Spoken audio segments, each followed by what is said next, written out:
గురువు లేని విద్య గుడ్డి విద్య అంటారు. మరి ఎలాంటి గురువు కావాలి మనకి?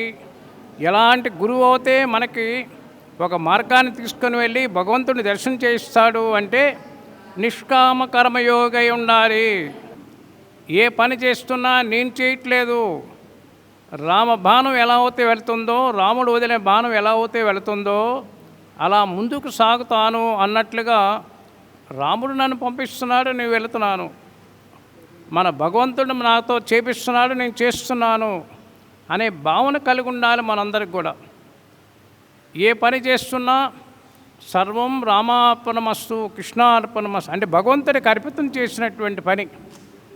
ఎవరైతే అలా చేస్తారో వాడే నాకు ఇష్టడు అంటాడు.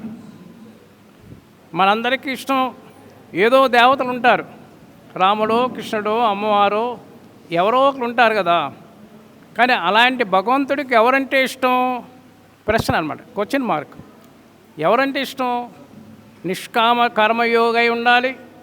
ఏ పని చేస్తున్నా పరమేశ్వరుడికి అర్పితం చేసిన అయి ఉండాలి. రాముడే భగవంతుడే నాతో చేయిస్తున్నాడు, నేను చేయట్లేదు, నేను నిమిత్త మాత్రంగా ఉన్నాను అనుకున్నవాడు అంటేనే నాకు ఇష్టం అంటాడు భగవంతుడు.